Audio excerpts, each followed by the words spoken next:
Hi, folks. Ryan Honeyman here from Lyft Economy. Many folks have come to us over the last 10 years and asked, how do I get more involved in creating an economy that works for the benefit of all life? They also ask, what skills and experiences do I need to help make this transition? So 3 years ago, we created something called the Next Economy MBA to help address this and similar questions. Lyft Economy's Next Economy MBA is an online course that's designed for entrepreneurs, aspiring entrepreneurs, students, recent graduates, employees, and folks who want to learn more about transformational next economy strategies and businesses. Join the growing alumni network of nearly 250 alumni who've gone through this program and learned essential skills and hopefully built lifelong relationships for catalyzing businesses in the emergent and regenerative economy. So we encourage you to check out our course. You can go to lyfteconomy.com/MBA. The next course, Cohort 7, starts on September 21st, 2021. So once again, go to www.lyfteconomy.com/MBA. And now, on with the show.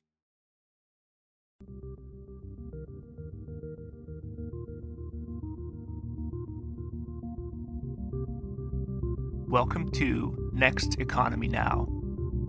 The goal of this podcast series is to highlight the leaders who are taking a regenerative, bioregional, equitable, democratic, racially just, and whole systems approach to creating the new economy. Keba, welcome to the show. Thank you, Ryan. Thanks for having me. Keba, tell us a little bit about your background. Where do you consider home and why? Well, consider the Bay Area home. I was born and raised in San Francisco. I've been in Oakland for just as long now. So I'm claiming the whole Bay Area.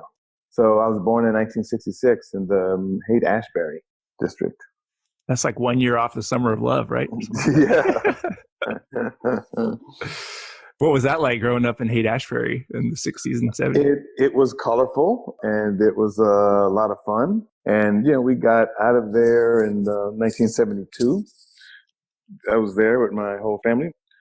My dad, who was a carpenter and general contractor, and my mom, who was a photographer at the time, and my two sisters lived just a couple blocks from Golden Gate Park, around the corner from the future Ben & Jerry's ice cream spot. And it was just a colorful, diverse time. I remember hearing Marvin Gaye's What's Going On album in the background. That was kind of the soundtrack when I recall it.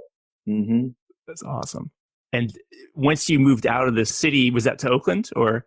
No, I stayed in the city. Okay. But we just moved away from the Haight-Ashbury to a different neighborhood. Well, actually, you know what? So the reason we moved is because I was playing with matches and I burned our entire house down. Wow. In 1972, then we actually moved to Oregon for, I don't know, maybe 6 months to a year.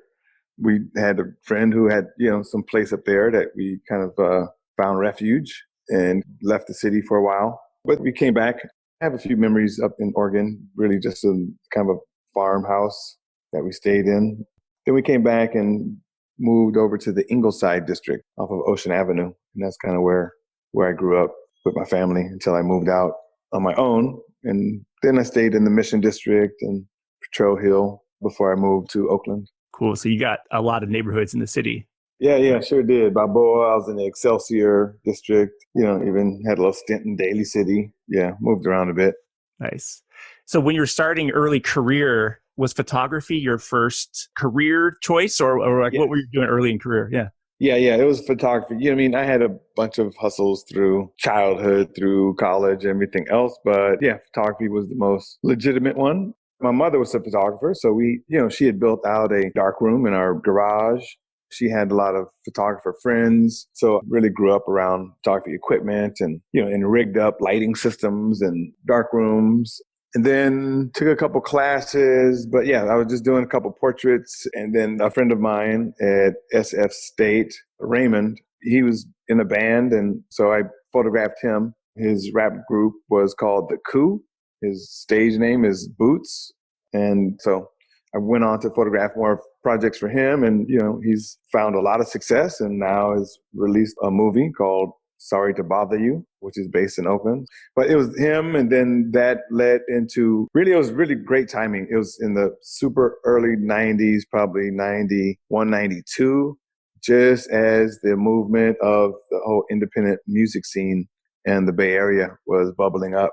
And I was doing photograph projects for E40 and Master P and Too Short, Tupac, started shooting for magazines like Rolling Stone, The Source, Rap Pages magazine. And yeah, so that was a pretty vibrant career. And I was doing that from the early 90s till about 98 or so, when the scene around here started to peter off, and also my interests in the quote unquote fine arts started to develop, and I kind of developed a style of my own. And then my next career was as a visual artist, doing photographs on wood assemblage pieces, old ironing boards and headboards, and adding nails and stitched copper sheets and transferring photographs of my different travels around the world and locally, more kind of documentary style images, sort of superimposed on top of these grainy wood surfaces that would kind of shine through. And they, really resonated with people. And it was a unique look. And I did that from 98 was my first exhibition. And then I went on to have exhibitions in galleries and museums internationally, and published stuff in magazines and books and newspapers, and traveled a bit, moved to Amsterdam in 2000 and 2001, and, made my artwork exhibited and published from there. And so that was a lot of fun, and did that quite a bit. And, so then that turned into installation art and some conceptual art and interactive community-based works. And how did you make money off it? Because it sounds amazing, but it's like the starving artist, right? I sold pieces. No, I mean, okay, got it. My work was selling for, upwards of $10,000 for a piece and more. I had some corporate clients. I had private collectors. Had gallery representation, and even some of the public works. Those are more grants.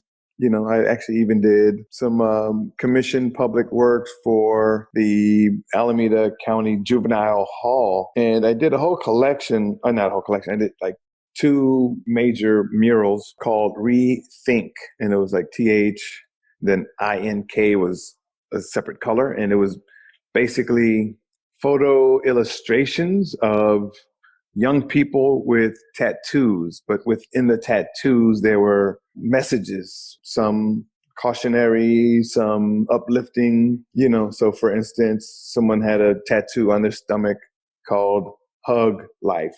Someone else had a tattoo on their neck said, and he was carrying a daughter as like a, message around. So there was a group of artists that got this commission, and we went in and spoke with the youth in the detention center and really did some workshops and found out what they were interested in, what kind of art they wanted to live around and what kind of messages. And so a lot of the work, that body of work, came out of those workshops. So, parenthood is forever, ever.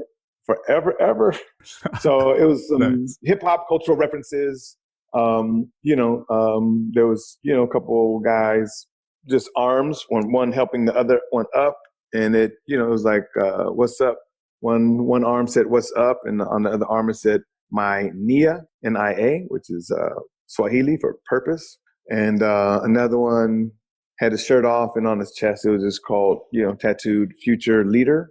Just future. So anyway, so then they were kind of photoshopped and multicolored and illustrated. And so, yeah, the county paid for that, and, different organizations paid for some of the public stuff. And some I just volunteered. And so a lot of stuff, there was no money at all involved. So that was the art stuff. And the art is really what kind of backed me into coffee. A friend of mine in my artist collective, we had an artist collective called the Soul Salon 10. In the Soul Salon 10, we did a bunch of exhibitions on different themes. Started with 10 of us. One of my co-conspirators there, lived around the corner from Smokey Joe's Cafe in North Berkeley. Smokey Joe's Cafe was one of the oldest vegetarian restaurants in California. Been around for 33 years. He was getting out of business and wanted to passed it to some local young folks and reached out to us. And, we took them up on the offer. I had imagined that would be a place I would use as a platform, as a gallery to showcase my artwork. Have a little coffee on the side. I enjoyed coffee, but I didn't have much more of an interest than that. Yeah, and the rest is history on that one. Oh, so the Gorilla Cafe was originally for your art, and then you just happened to have good coffee and amazing French toast and waffles. Yes, right. Yeah, so it was just going to be a gallery and coffee shop. Art, coffee vibes was our tagline. As artists, we would host receptions and parties, and we enjoyed cooking and bringing people together and making us cool space and a cool vibe. And so it wasn't really a stretch to do what we did there. My co-founder, Andrea, she really enjoyed cooking. And so she was sort of the managing partner. She helped hire a lot of the folks, and she wanted to do more food and grilled sandwiches and soups. I led the coffee program and the waffles. Yeah, and that was sort of the birth of Gorilla Cafe, that was in 2005, and it is still open today. And at that point at Gorilla Cafe, 2005 or so, were you interested in coffee enough that you were thinking like, I might get into this, or did that come later? As soon as I opened the shop, I was in it, right? So I had a pretty successful art career. So this was just something that, because even with a healthy art career, it still sort of ebbs and flows and feast and famine. So I thought it could be a little steady kind of revenue and a platform to have exhibitions and show and sell my artwork. So really, that's kind of what I went in it for. I really enjoyed it. I've always enjoyed cooking, and with the coffee, it was great just learning about espresso and the equipment. And I loved, all the high-end equipment and pressure and grinders and meeting with the roasters and learning about coffee roasting. And but there was another aspect that I appreciated, because I was always very conscientious around where I spend my money politically and the political ramifications of every dollar I spent. And I was always very intentional about that. So when I had the opportunity to really add a couple of zeros to my purchasing budget, and now I'm working with farmers. We drove down to Fresno and met with the Black Farmers of California Association, and we're, buying produce from there. And that was really cool to be able to hire people of color. And I mean, I didn't even know this was specialty coffee. We weren't calling it specialty or even third wave in 2005. That's something that was really identified later. But it was great to support people, young people, help them make a living and pay their rent, to be very intentional about where we were buying our products and goods and services. So yeah, but really as every year went on, and it was a hit right away. There was nothing really in Berkeley at the time like it. Were you serving Blue Bottle from the start, or was that how did that story weave in? Yeah, so we served Blue Bottle. A friend of mine, the notorious Charlie Hallowell, and our children were in school together. And he was at the time just opening his restaurant, Pizzaiolo. So he referred me to contact James Freeman of Blue Bottle. Gave me his number, so I called and touched base with James Freeman, and it felt like I was on a job interview and I was doing the purchasing. I didn't realize at the time that we were going to be their very first wholesale coffee account, their first coffee shop coffee account. So I discovered that later on down the road. And, we purchased a La Marzocco, and his team came and trained us. And I learned espresso brewing, and I became the trainer for the rest of my team. Yeah, that was the starting of Gorilla and the partnership with Blue Bottle. So when did Red Bay as a standalone coffee roasting company, as opposed to you owning a cafe, how did that sort of story start to come into focus? Yeah, so Gorilla was growing. Really, it was just, 24 seats, and it was limited. So there was a demand for it, but we were kind of maxed out. So I had early on knew that if I was going to stay in there, we needed to scale up somehow. So the idea was that, we were looking for another location. And the next location, I wanted to have a roastery as well as a coffee shop. We were going to do some other mixed markets inside of there. And then after that, we got an offer to open at City College of San Francisco. And the space there really couldn't accommodate coffee roasting, but it was a great opportunity. And so my partners at Gorilla weren't interested in pursuing that with me. So I called it something else, and I named it Chasing Lions Cafe. So established Chasing Lions Cafe in 2012. And I wanted to just learn more about coffee, see what other companies had to offer. So we purchased Four Barrel. Wow, another notorious company. Yeah. So we purchased Four Barrel Coffee for the San Francisco location. But that one is, 700 customers a day. It was just like cracking from day one. We basically had a captive audience on this campus. It had its challenges with the seasonality of college life with summer breaks and Christmas breaks and spring and everything. So, but still, it's a vibrant business, and I've structured it in a way that allowed me to not act to work in the business, but work on the business. So I got to work pretty quickly at roasting coffee.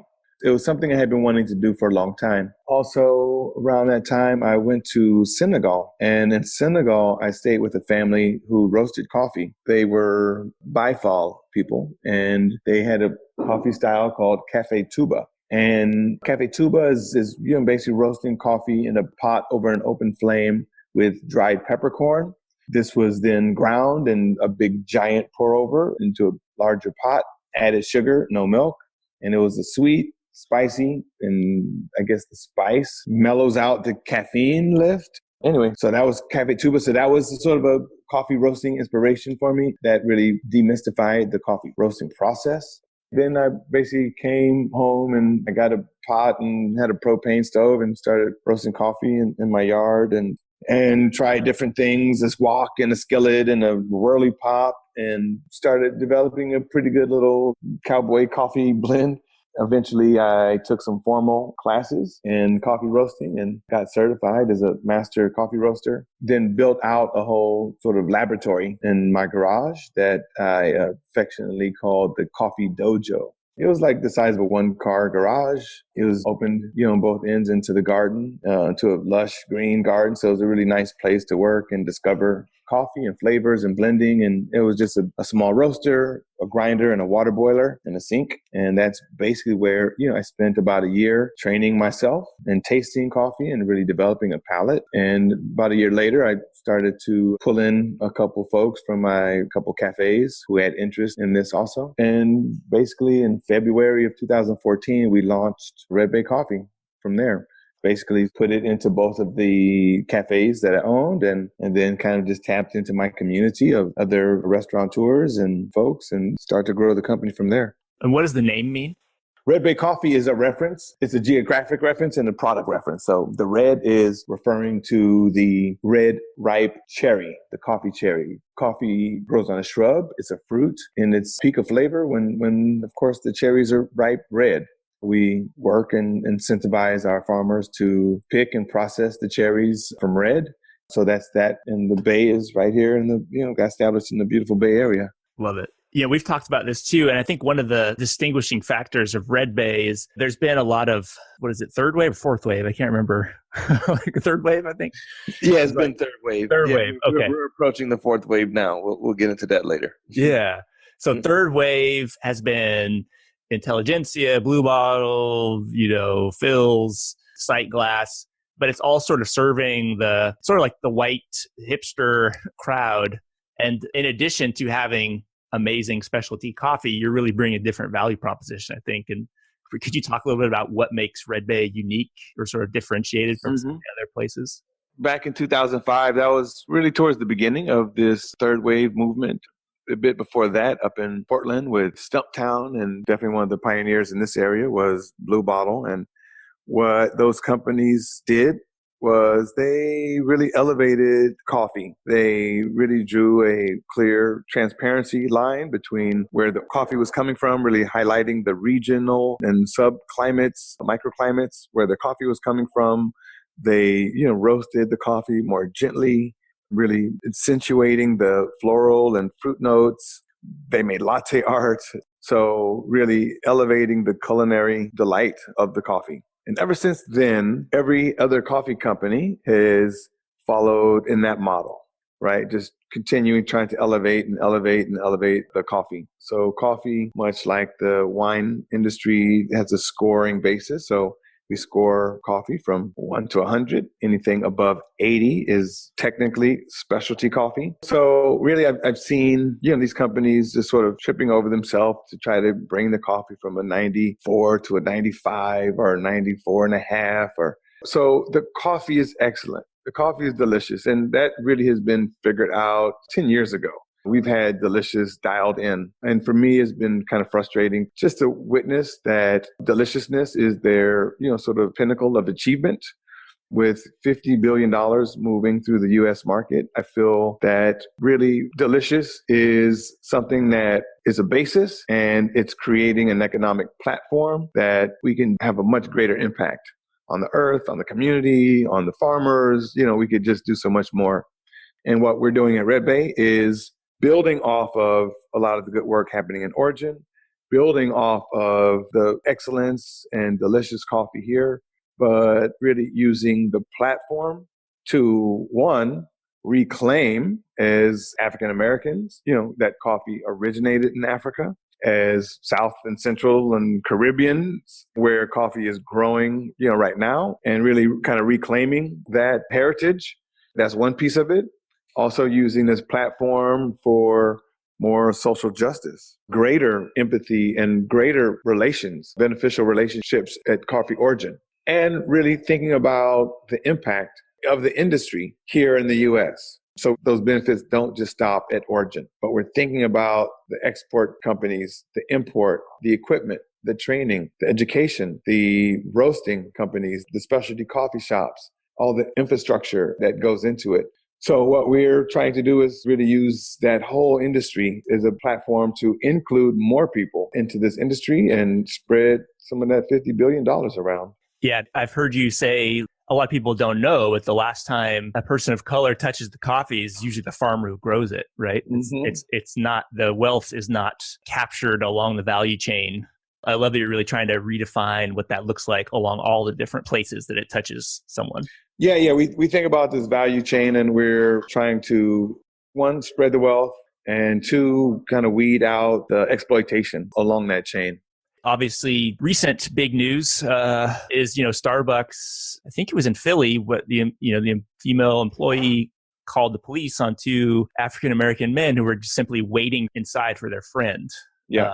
I can't tell you how many times I've waited inside Starbucks as a white guy. Mm-hmm. And so, Starbucks is really trying to say, hey, we're going to shut down and do racial justice or, sort of inclusion training. But I think you had some really interesting points to me. And could you sort of talk about a little bit, like, how is what Starbucks is doing enough, or like what's the gap here?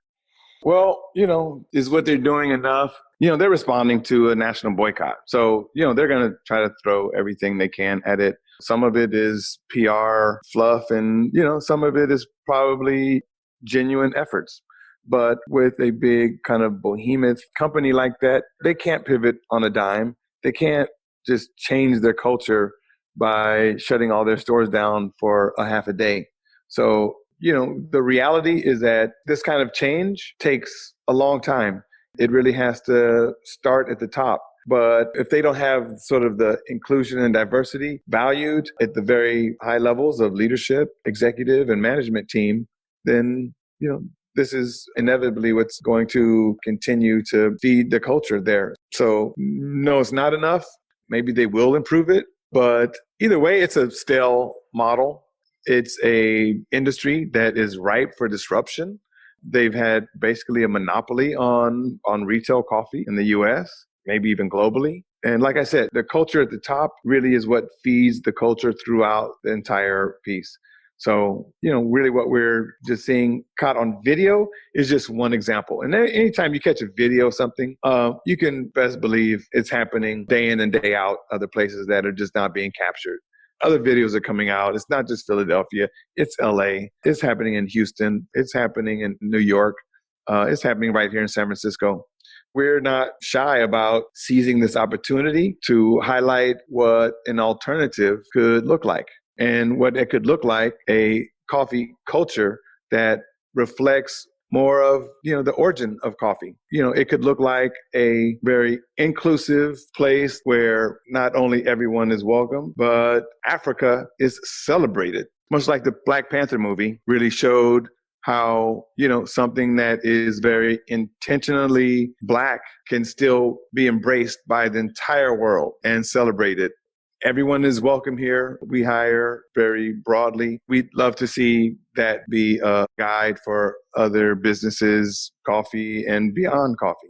The sort of upside has been folks reaching out to you on social media. Can you talk a little bit about what's been going on since that Starbucks piece? Yeah. So what the pattern is when a big company like Starbucks in the coffee industry messes up and doesn't really appreciate a group, what happens is that group who appreciate diversity and who don't appreciate racism and racial profiling, that group will want to highlight businesses that do embrace inclusion, diversity, and celebrate Black culture. We've had celebrities and TV and news personalities put out social media posts who really recognize Red Bay Coffee as a alternative to, and it has kind of gone viral, but also other people will start to shout out companies and ask for shout outs of companies who are doing good work in this space. A lot of companies, a lot of coffee shops have been getting props. Red Bay Coffee is really one of the few coffee roasting companies. We've particularly gotten a lot of shine. We've gotten requests from all over the country, from practically every state, to bring and open a Red Bay Coffee in Boston, in Baltimore, New York, New Jersey, Houston, Atlanta, Florida, Portland, Los Angeles, San Diego, Vallejo. I mean, right now, currently, these requests are still streaming in. It's a beautiful thing, but it's also something that we've been preparing for years, from our very first coffee shop, right? Where we named it Guerrilla, Warrior, and, had an all people of color staff serving specialty coffee 13 years ago. Every coffee company we've done since then, and over the last 5 years, developed the infrastructure and built up the team and the expertise to build a coffee roasting company. It's one of those opportunities that come along, and when you're prepared to take advantage of it, we are. And people are asking for it. The market is asking for it. We're here to deliver it. It's also a very opportune time. We happen to be raising funds right now. So when we're in these fundraising meetings, to be quite frank, we are already in a very good position to do so. Our financials are strong, our branding is strong, our value proposition is solid. This was just super well timed. So this is really helping the potential investors see the value right here, right now. Yeah. And can you talk about some of those expansion plans? Like what's in the cards for Red Bay over the next, 3 to 5 years or something? So our growth strategy is not just a bunch of cafes. It's not just a chain of cafes. What we've done here in Oakland in the Fruit Belt District is we created a space where it's a 6,000 square foot warehouse. There's a roasting operation. There's an office, a laboratory, a coffee bar in our production. But there's also about, 2,000 or 3,000 square feet that are dedicated for just open space, co-working and events. This has become one of the preeminent venues in Oakland. So we host events here. We host about 200 events a year. This year we'll host about 200 events. So it has become a platform for us to turn people on to specialty coffee.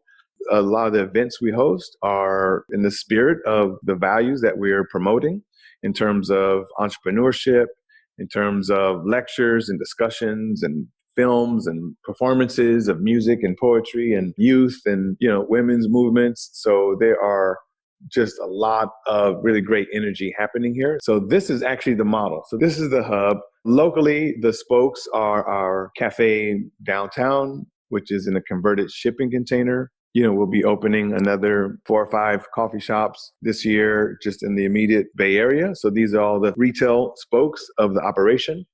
Our expansion model is we will be opening these venues in different markets around the country where we could bring people together and open and tap into the community. So Philadelphia will be the first out-of-state location that we open. It was already on our radar. We already have a development partner there that was preparing a shop for us. I'd say with the recent events, it has accelerated our plans there. So our goal is to open a coffee shop on Independence Day in the city of Philadelphia Independence Day this year. this year. Wow. Yeah. Yeah. That's moving. I like it. I mean, the shop is already being built out anyway. So yeah.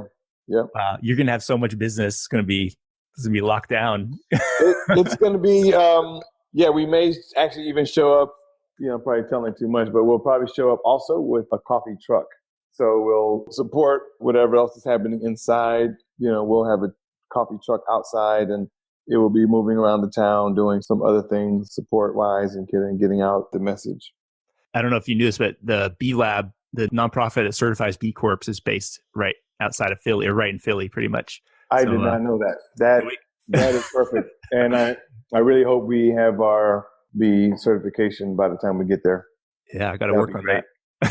That'd be great. Well, in the last question or two here, Keba, what do you need right now? How can listeners help support you in growing this next economy? They could support us by coming to our website and buying a subscription of coffee. That's some very direct support. They could refer us to their offices and workplaces for coffee service. So that's a very direct way to support us and how we're moving. But in a broader movement kind of way, we would love to see this continue, and we would love to influence other industries. We'd love to help as we refine this business model. And, there's a lot of things that we didn't touch on. Some of our profit sharing initiatives, training, workforce development, hiring folks formerly incarcerated and foster youth, and just really being very intentional about hiring and developing talent. We'd love to see other industries adopt some of these practices. This is not something that obviously that we could do alone. It's really most impactful when we as a nation can get behind some of these initiatives and inspire each other. Let's be transparent about our successes and our failures. Let's be transparent and encourage each other and celebrate, and just know that there's going to be challenges. Yeah, and just keep the movement going. That's how we could help. I love it. Where can people find out more about Red Bay? Of course, at our website is a good starting point, redbaycoffee.com. You could also follow our social media, Red Bay Coffee. Our Instagram is on fire. As artists and designers and photographers, we love shooting interesting videos and clips, and it's a very visual experience being here. We've got this big green living wall in the shape of Africa with lights surrounded and some vintage old kind of German roasting equipment, stacks of coffee beans and just reclaimed wood tables and handcrafted stuff, an aquaponic garden across the street. So there's a lot to see. And, we try to keep telling those stories visually. So there's a lot to see. So yeah, tap in Instagram, help spread the message on Twitter and beyond. Well, thank you so much, Keba. I'm a fan of both the mission and the coffee, as you know. Yes, I appreciate you too. I'm a fan of Lyft and B Corp and all the good work that you're doing, Ryan. Next Economy Now is a production of Lyft Economy. To listen to all of our episodes, go to lifteconomy.com/podcast. That's LIFT economy.com/podcast. You can also sign up for our monthly newsletter at lifteconomy.com/newsletter. Please also rate and review our podcast on iTunes, Spotify, Stitcher, or wherever you get your podcasts. Thanks for listening.